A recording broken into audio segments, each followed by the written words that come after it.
Hi, folks. My name is Grant. I'm here today with East Bay DSA's Divestment Apartheid co-chair Veesh. We're here to have a conversation about the work that's been going into like this amazing campaign that has recently had a really major victory in seeing the county, Alameda County, adopt the policy of ethical investment.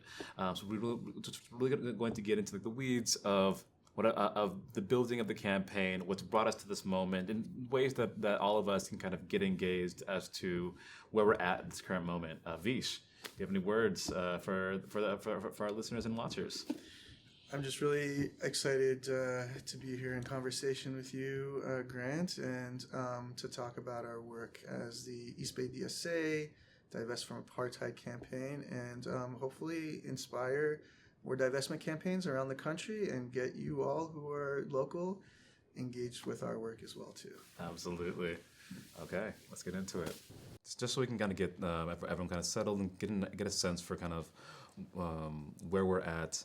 I think one of the big things that has kind of come about in recent has been the winning of Zohran Mamdani in New York. Where do you see the Zohran moment in the work that we're doing here in the East Bay? Yeah, Zohran Mamdani becoming the mayor of the largest city in the United States, a truly cosmopolitan city, has been really exciting and inspiring to people kind of all over the country and even all around the world in showing that it's possible to expect more from our governance and our elected officials.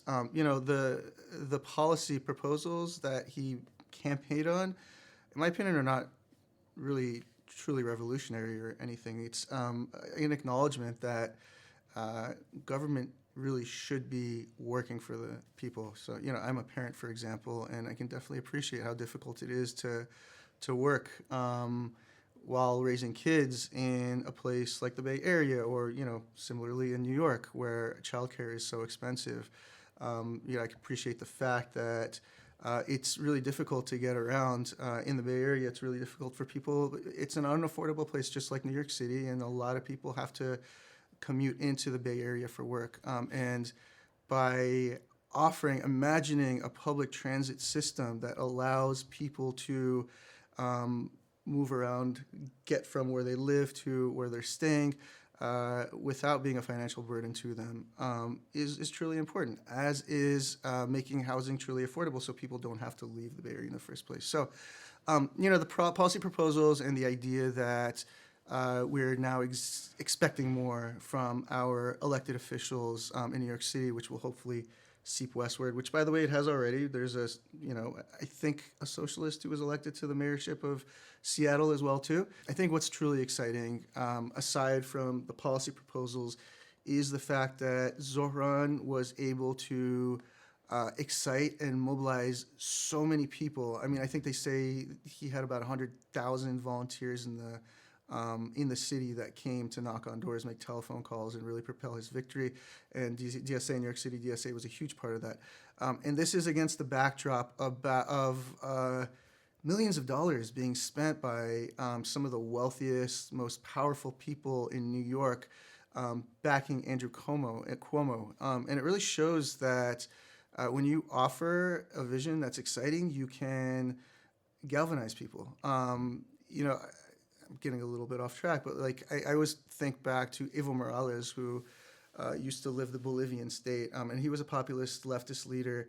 And what really propelled him to the presidency of Bolivia was this mass movement. So it was just a movement of working people, everyday Bolivians, who swept them into power and kept them accountable every sense of the way, every step of the way. So, my hope is that people in New York will continue to stay engaged. He's mobilized 100,000 volunteers. Hopefully they will still continue to be activated, keep him accountable, and work on great campaigns. And similarly here on the West Coast, I'm hoping that we at DSA have started that. We're training, we're building, organizing. A big part of our Divest from Apartheid campaign is training organizers, building confidence in people so that they can go and lead their own campaigns and get other people in the community involved. And hopefully Zohran will be an inspiration for more of us to be energized in supporting Palestinian liberation and also in improving working conditions and living conditions for working people. And when we are, I believe that it's not until we're all like truly engaged when we can push what are seen as ambitious visions, such as what Zohran offered in New York City, forward in a place like the Bay Area. Love the answer.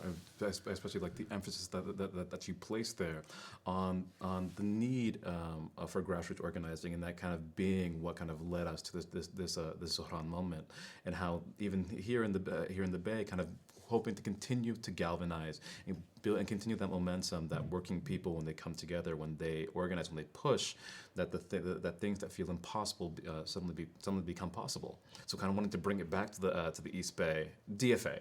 Divest from Apartheid. What is this campaign? What kind of inspired it? Where did it come from? And what has kind of developed it to being what it is today?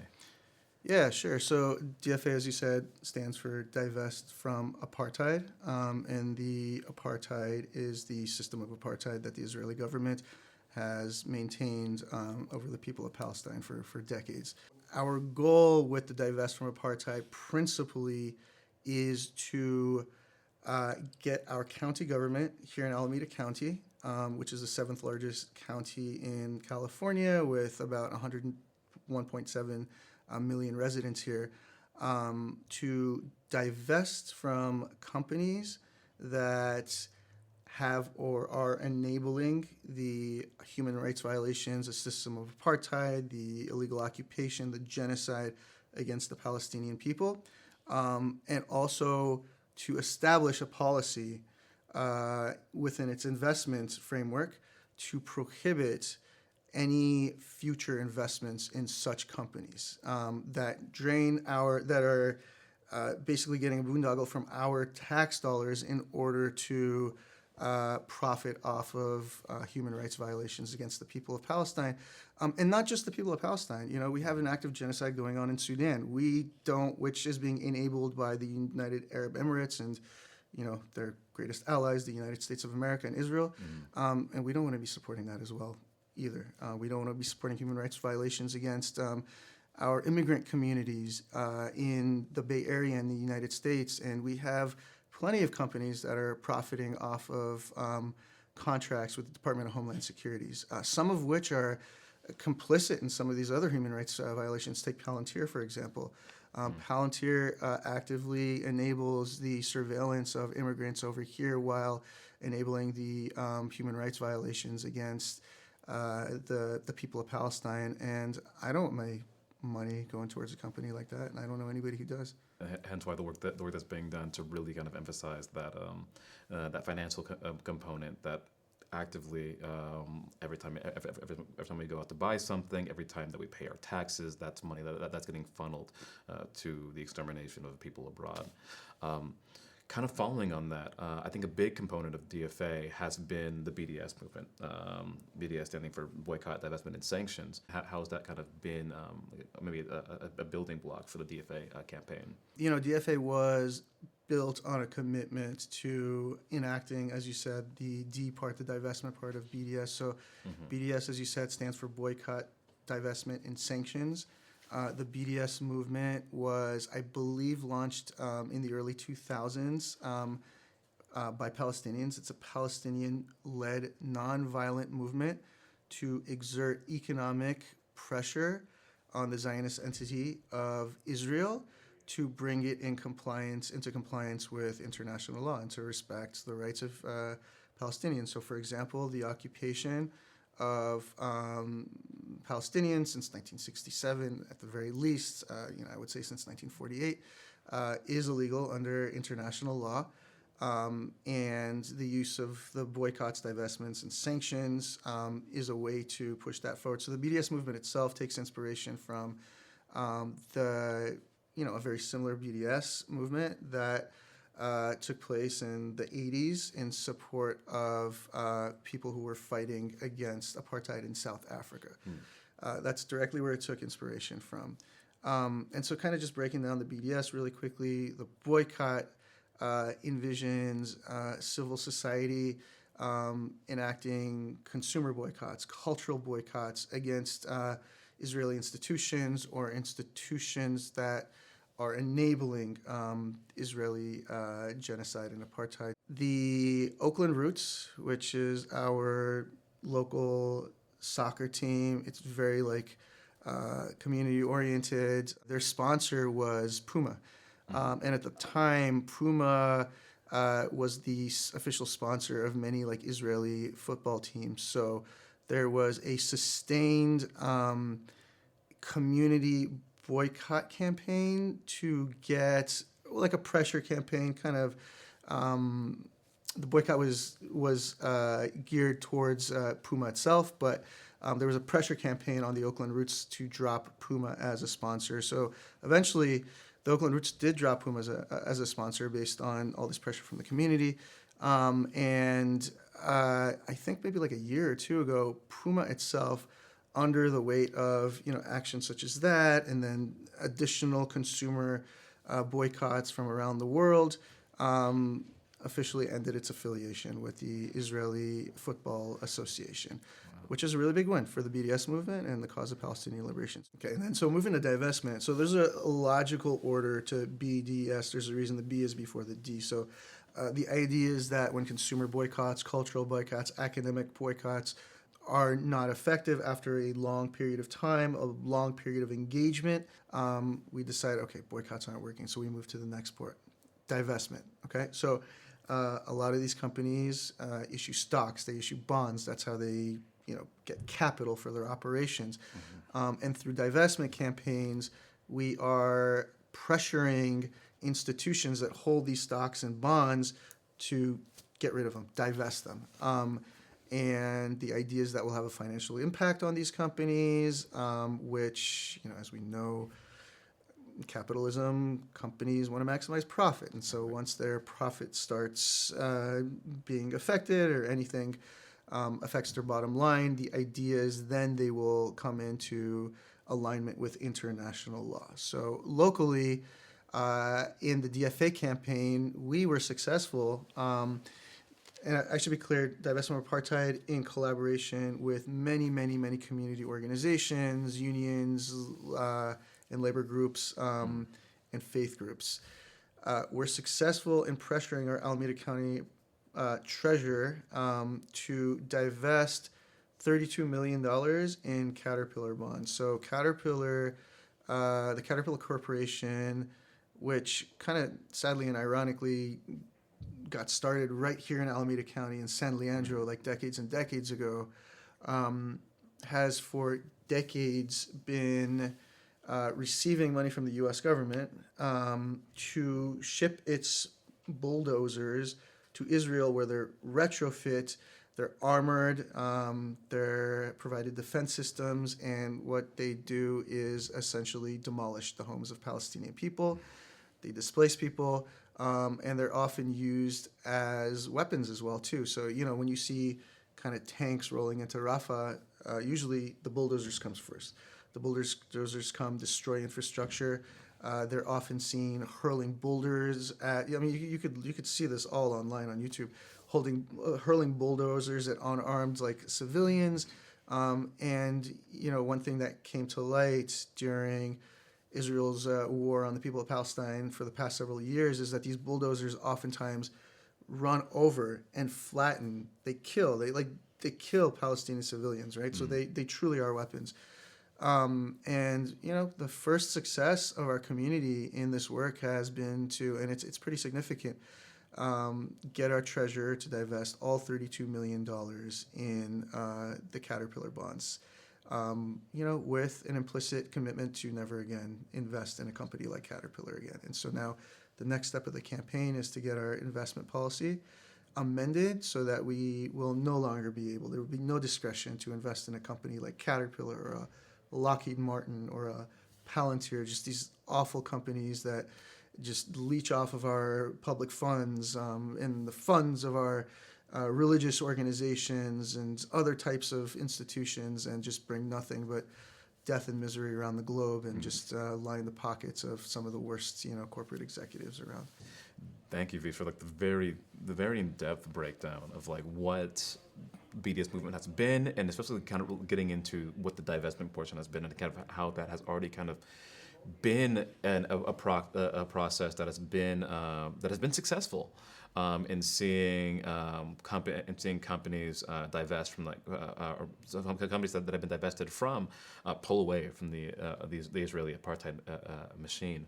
I think there was also a component there to like the Caterpillar divestment. Like I think like there was like an activist, Rachel Corrie, who was doing activism work on behalf of the Palestinians, and while she was there, and she was indiscriminately killed by the Caterpillar bulldozers just as they were barreling through a village. So they indiscriminately kill Palestinians and anyone that stands up for them. So what an amazing target for being one of these first major divestment from for this project. Has there been a continuous precedent for our county divesting from apartheid?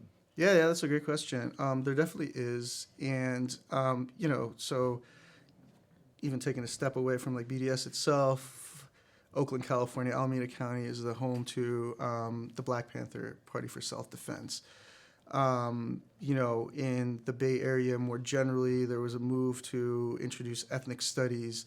I believe it was San Francisco State University that was the first, through student activism, the first university in the country that was able to accomplish like a robust ethnic studies curriculum. So, really we have a historic commitment to just human rights and diversity of thought here in the Bay Area. And so, I would say we have an obligation to do this work. Going back to BDS for a second, you're absolutely right. In the 80s, Alameda County, the Board of Supervisors, the same body that we're before, was instrumental. I mean, they passed resolution prohibiting doing business with the government of South Africa because of its apartheid system and its occupation of, I think it was Namibia at the time as well too, where apartheid extended.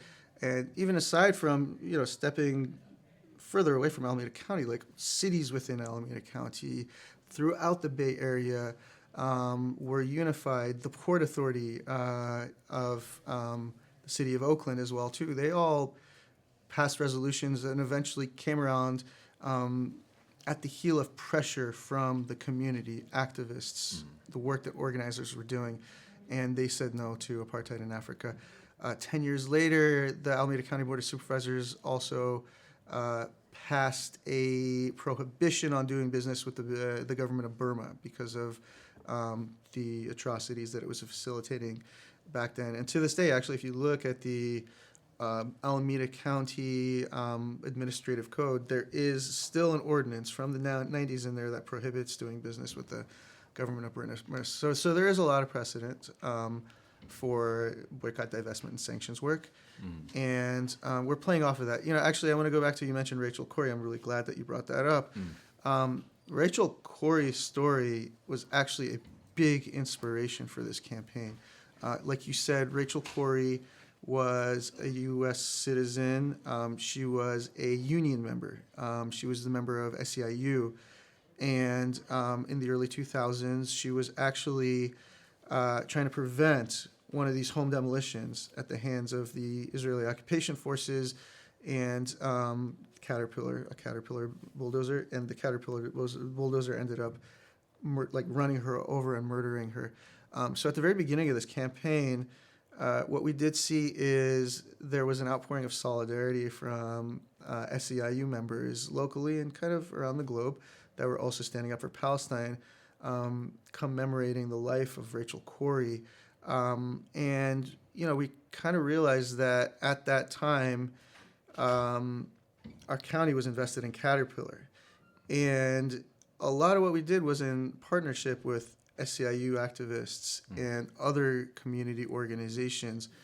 So, kind of going back again to your first question, which was about Zohran Mandami, and to me, one of the most impressive things about that was him just engaging so many people to really push for more.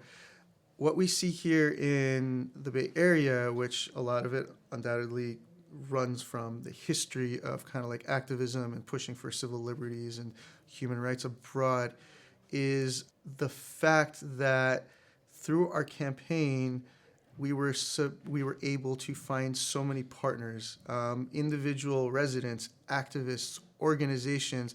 At one point we had over 70, 80 unions, labor organizations, faith groups, community organizations that signed on to a letter to the Board of Supervisors demanding divestment. Our local labor council, which represents over 100,000 workers in the county, called on the Board of Supervisors also to divest, which is really big. Another thing we saw out of the Zohran campaign was that and not for his doing, but because of his opponents, they were trying to turn it into a referendum on Israel, right? He took a principled stance on that issue, and the electorate supported him. And so now we see that in the largest city in the United States, people kind of reject this fear-mongering around Israel. The people of New York called a spade, in that Zionism is a extreme form of oppression, right? And this dishonest conflation of Zionism or anti-Zionism with anti-Semitism, it doesn't work on people anymore. Many of who for the past 2+ years have seen a live stream genocide on their very phones, right? We're not stupid. We can think for ourselves, and we all have, many of us have a moral conscience, and we're not going to stand for our tax dollars being, shipped to a country that is genociding people when we don't have enough here to house our own, to feed our own. And, tying that back to the Bay Area, we saw that people in the Bay Area are just like people in the New York metropolitan area as well, too. And that's what allowed us to get such a vibrant cross-section of our community, both in terms of organizations and individuals, to send hundreds and hundreds of emails, make tens and hundreds of phone calls to our supervisors, show up to meetings demanding divestment. And a lot of that energy is rooted in our history of just kind of being this, at worst, like liberal haven, and at best progressive enclave for good too. One more thing I want to point out too, going back to your question about Please. What is the history of activism around like Palestine. I think I want to give a big shout out to ILW Local 10, the longshore workers, who have for years and years and years refused to unload cargo from the Zim ships. Zim ships are Israeli, they're affiliated with the Zionist entity of Israel, and they oftentimes try to dock in the port of Oakland. And the longshore workers have, refused to unload cargo from those ships. And the longshore workers and many other unions and community activists have recently lent their support to another campaign, which our Divestment campaign, the Apartheid Campaign, is very much in solidarity with. It's the People's Arms Embargo campaign, which is meant to prevent shipments of arms and military munitions from the Oakland International Airport to the Netzatim Air Base in Israel, where that equipment is used to essentially repair the F-15 or the F-35 jet fighter jets, which are directly linked to the genocide in Gaza. And some background to that is, of all U.S. air bases, the Oakland International Airport, a report by the Palestinian Youth Movement found that it had the second most traffic directly from an airport in the United States to Israel carrying such equipment. And the longshore workers have stood against that, as has our organization and many of the same organizations that are also calling for divestment of our county government. And also, Grant, I want to give a big shout out to you as well too. Please. Much of our work is meant to really inspire, to push actually like all of it is regardless of what happens at our county level, what we want to do is to inspire more divestment work across the country, right? And not just within our own county in the Bay Area, but like the larger county. And, since we had that win in last December, we have had activists that have reached out to us from around the country and said, hey, like we want to do divestment work in our local jurisdictions. And that's exactly what we want, because for BDS to be successful, there has to be a mass exodus of capital or a lot of pressure being put on these companies. And then just going back to you, Grant, like you've been involved with the Dublin campaign. Dublin is a city within Alameda County as well, too. And you were instrumental in getting them to pass an investment policy, and you're working towards getting divestment from very specific companies as well, too. So big shout out. Glad to have you as part of our team. Guilty. I am also a part of this burgeoning project. I'm not so innocent. I'm sorry. But I do want to kind of bring us back to the point about ethical investment. What kind of initiated the conversation, the big win with regard to the adoption by the county of the ethical investment policy. What exactly is an ethical investment policy? You did kind of touch on it when we were discussing BDS, but why? What is the form it takes? What is its staying power? Why is it so important that this adoption has happened, and the work that's going to be going into enshrining it as county policy going forward? Yeah, so every county in the state of California, at the very least, has a set of guidelines. Just like any institution, any company, any local government has a set of rules with which it must theoretically adhere to in taking action, right? Mm-hmm. So in Alameda County, our treasurer is an independently elected government official. And he is delegated on an annual basis authority to invest county funds in, the bond market. And his office is regulated by a policy. So there is a investment policy that essentially lays out the parameters within which he can invest. He can make investment decisions. There's certain requirements under state law that are acknowledged within that policy, and the amount of returns that are expected, et cetera, et cetera. And really, at this point, there are very limited guardrails on what our treasurer can invest in from an ethical standpoint, right? So, fortunately, we're not invested in any fossil fuel companies at the moment, or any, Lockheed Martins or so-called defense companies. But it is very possible for our treasurer to invest in Chevron or in Lockheed Martin tomorrow, because there's nothing within this investment policy that prevents him from doing so. So what we have been pushing his office to do is to amend its investment policy to include clear restrictions on what we cannot invest in, what we can and cannot invest in. And so what came out of that same meeting, so last December 10th, 2024, the treasurer announced that he was divesting from Caterpillar. And at the same time, the Board of Supervisors, under immense pressure from the community, directed him to develop this ethical investment policy in consultation with community organizations. The idea of which, again, is to set forth strict parameters within which investments can be conducted going forward. So he engaged the consultant, had some significant meetings, substantial meetings with community orgs and groups, many of which these meetings, East Bay DSA, our campaign, organized massive turnouts to made it known what our requirements are.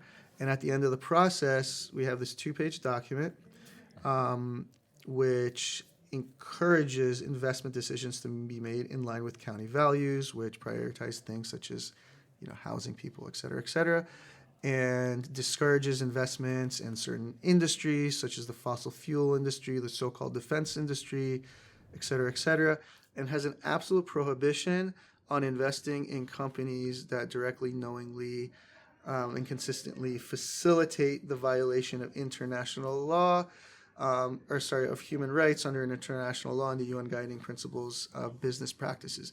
So that would essentially prohibit us from investing companies that are complicit in enabling the genocide in Palestine, or the Congo, or in Sudan. And we were able to get him to enact this or draft this policy. There's a Treasury Oversight Committee in Alameda County. It's basically the committee that has to vet all these changes to the investment policy in the first instance. We had a huge mobilization to the meeting of the Treasury Oversight Committee back in May, and they approved the policy, which is fantastic. And so the next step was to get it adopted and the implementation green-lighted by the Board of Supervisors. So the Board of Supervisors dragged its feet, planning a meeting during which the EIP, the Ethical Investment Policy EIP, would be considered and voted on. And again, the county showed up. We put significant pressure on those supervisors, and they scheduled a meeting, which was October 3rd. And we packed the room. The vast majority of the people that showed up to give comment were there to speak in favor of ethical investing. So at that meeting, the supervisors adopted the policy. So it's now county. It's the policy of the county, right? Okay. But they delayed the implementation. Oh. That has a lot to do with the composition of the board and the funny business that went on behind the scene. That's probably a discussion for a different day. But now the campaign is focused on getting the policy implemented. So we're going to stay vigilant to make sure that our leaders follow the will of the people, which is to actually adhere to an ethical investment decision. Absolutely, like really kind of ensuring that the policy that is implemented is the one that has kind of been that's kind of had all this work poured into it, not something that's potentially defanged and unable to do the work that we would like it to do with regard to divesting from these companies that are so engaged in war crimes and human rights abuses abroad. This has been a fantastic conversation, Veesh. I do have one last question for you. As we kind of discussed, both a lot of the grassroots organizing that has gone to DFA, as well as the organizing that's been happening throughout the county, in its localities and its cities, stuff that I'm engaged. What would you say for people who are still kind of hesitant to get engaged? Like, where can they step in? Yeah, that's a great question. I think the first thing is for people to continue to educate themselves, to talk about Palestine, talk about socialism with their comrades and with with other people. The more we talk about Palestine, the more we mainstream the discussion. I think the biggest weapon that the Zionist opposition has had for decades is to make people afraid about talking about the liberation of Palestinian people, right, and penalizing that. So that's the easiest way to fight back against that. Get involved with an organization. Everybody has different levels of capacity. For example, campaign, we have a meeting today, 6 p.m., which by the time this is aired will be, old news, but we meet every 2 weeks or so. Yeah. Check out eastbaydsa.org/divest to learn more about our campaign. Check out the East Bay DSA calendar of events to find out when our next meeting is. Please join us. Some people just show up. This is when I got involved with DSA. I would just go to meetings from time to time and just kind of listen. And then, once you're called into taking a concrete action, you can definitely do so. Our organization does a lot of great work around solidarity for Palestine. We have a Boycott Chevron campaign. So, for example, if it's more in your wheelhouse to show up to an occasional protest in front of a gas station against a company that not only is destroying our planet generally, but directly complicit in the persecution of the Palestinian people, plug into that campaign. We have a No Appetite for Apartheid campaign that's starting up, which is meant to implement the B part of BDS, the boycott part of it, which is to get groceries to pull Israeli products from their shelves, or companies that are profiting, the Israeli state. And now we are supporting this People's Arms Embargo campaign, the Oakland People's Arms Embargo campaign that I said. We have an anti-imperialism committee that meets once a month as well too. That's focused more on dismantling the military industrial complex, and supporting the liberation of people kind of all over, right? So check that out. Check that out on our calendar. Even if you don't get involved with us, show up at a protest, check out the group that you feel most comfortable getting involved in. And definitely hope to see you on a picket line or at a meeting, or just, reach out to one of the co-chairs. You could email divest at eastbaydsa.org and just pose a question, ask how you can get involved. You heard it here. Those are some great resources for how to get engaged, both with East Bay DSA and also just in our locality, and getting and really building toward that grassroots mobilization that we were speaking to. This has been a fantastic conversation, Veesh, and just like you said, I really hope for those listening, for those watching, that maybe we'll see that we'll see you at a meeting, or see you on the picket lines. I don't have anything else for you, but again, thank you for your time. This has been a great conversation, brother. Thank you, Grant.